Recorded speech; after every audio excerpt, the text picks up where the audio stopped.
മഹാരാഷ്ട്രയിൽ കഴിഞ്ഞ 4 വർഷമായി BJP കളിച്ചുകൊണ്ടിരിക്കുന്ന രാഷ്ട്രീയ നാടകത്തിലെ കളിപ്പാവകളാണ് ശിവസേന NCP പാർട്ടികളും അതിലെ നേതാക്കന്മാരുമെന്ന് നമുക്കറിയാം.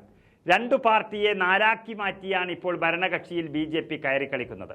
നേതാക്കന്മാരുടെ അധികാരമോഹവും കൂടി ചേർന്നപ്പോൾ BJPക്ക് അവിടെ കാര്യങ്ങൾ എളുപ്പമാകുന്നു. മഹാവികാസ് അഘാഡി എന്നൊരു സഖ്യമുണ്ടാക്കി BJPക്കെതിരെ കോൺഗ്രസും NCPയും ശിവസേനയും ഒന്നിച്ചു ചേർന്നൊരു സർക്കാരുണ്ടാക്കിയപ്പോൾ 5 വർഷം തികയ്ക്കാൻ അനുവദിക്കാതെ സർക്കാരിനെ BJP അട്ടിമറിക്കുകയായിരുന്നു. 2019 അധികാരത്തിലേറിയ മഹാവികാസ് അഘാഡി സർക്കാരിനെ കുതന്ത്രങ്ങളാൽ BJP വീഴ്ത്തിയത് ശിവസേനയെയും NCPയെയും പിളർത്തിക്കൊണ്ടാണ്. 2022 ശിവസേന 2ആയി പിളർന്ന് ഉദ്ധവ് താക്കറെ പക്ഷവും ഏക്നാഥ് ഷിൻഡെ പക്ഷവുമായി. 2023 NCPയെയും BJP പിളർത്തി 2ആക്കി മാറ്റി. രാഷ്ട്രീയ ചാണക്യനായി വാഴ്ത്തപ്പെടുന്ന ശരത് പവാറിന്റെ പാർട്ടിയെ 2ആക്കാൻ പവാറിന്റെ അനന്തരവൻ അജിത് പവാറിനെയാണ് BJP കരുവാക്കിയത്. അഴിമതി കേസുകളിൽ വലഞ്ഞ് EDയുടെ വേട്ടയാടലിൽ ഓടി നടന്ന അജിത് പവാർ MLAമാരുമായി NDA പക്ഷത്തേക്ക് നിക്കക്കള്ളിയില്ലാതെ ചാടുകയായിരുന്നു. BJP ചേരിയിലെത്തിയ അജിത് പവാറിന്റെ പേരിൽ പിന്നീട് ED നടപടികളോ അഴിമതി കേസുകളോ ഒന്നും ഉണ്ടായിട്ടില്ല. നിലവിൽ അജിത് പവാർ BJPക്കും ശിവസേന ഷിൻഡെ വിഭാഗത്തിൻ്റെയും ഒപ്പം മഹാരാഷ്ട്ര ഭരിക്കുകയാണ്. ഉപമുഖ്യമന്ത്രി സ്ഥാനത്തുള്ള അജിത് പവാറിന് പക്ഷേ അടുത്ത തവണ എങ്ങനെ തെരഞ്ഞെടുപ്പ് ജയിക്കുമെന്ന ആശങ്കയുണ്ട്. കാരണം ചാടിപ്പോന്ന MLAമാരെല്ലാം അമ്മാവൻ ശരത് പവാർ നയിച്ച പടയിലെ പോരാളികളായിരുന്നു.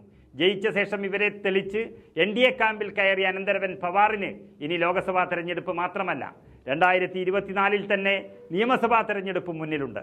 എതിർചേരിയിൽ ശരത് പവാർ ഉണ്ടെന്നിരിക്കെ NCP അണികളെ വട്ടം പിടിക്കാൻ പഠിച്ച പണി 18ഉം പയറ്റുന്ന അജിത് പവാർ പാർട്ടി പിളർത്തിയെടുത്തെങ്കിലും ഇപ്പോഴും അമ്മാവൻ ശരത് പവാറിന്റെ പടം വെച്ചുകൊണ്ട് തന്നെയാണ് വോട്ട് ചോദിക്കുന്നത്.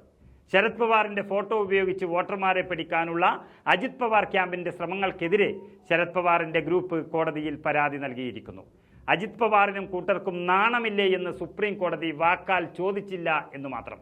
അതിനപ്പുറത്തേക്ക് വിമർശന ശരവും താക്കീതും കോടതിയുടെ ഭാഗത്തു നിന്ന് അജിത് പവാറിനും കൂട്ടർക്കും ഈ തെരഞ്ഞെടുപ്പ് കാലത്ത് തന്നെ നേരിടേണ്ടി വന്നിരിക്കുന്നു.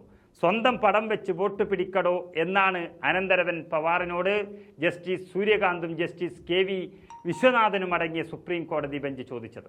ശരത് പവാറിന്റെ പേരോ ചിത്രങ്ങളോ നിങ്ങളുടെ താല്പര്യത്തിന് ഉപയോഗിക്കില്ല എന്നുള്ള നിരുപാധിക ഉടമ്പടിയാണ് ആവശ്യമെന്ന് സുപ്രീം കോടതി പറഞ്ഞതോടെ തണ്ടൊടിഞ്ഞ താമര പോലെയായി അജിത് പവാറിന്റെ NCP സ്ഥാപക നേതാവായ ശരത് പവാറിനെ വഞ്ചിച്ചാണ് മുതിർന്ന നേതാക്കളടക്കം മലക്കമറിഞ്ഞത്. പക്ഷേ തെരഞ്ഞെടുപ്പ് അടുത്തപ്പോൾ പവാറിന്റെ ഫോട്ടോ ഇല്ലെങ്കിൽ വോട്ട് കിട്ടില്ല എന്ന പേടിയിലാണ് അധികാരത്തിനായി ചാടിപ്പോയ അജിത് പവാർ ക്യാമ്പ് കരുക്കൾ നീക്കുന്നത്.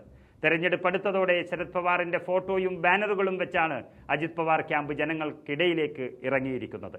ഈ നാണം കെട്ട നീക്കത്തിനെയാണ് ഇപ്പോൾ സുപ്രീം കോടതിയും ശക്തമായി വിമർശിച്ചത്.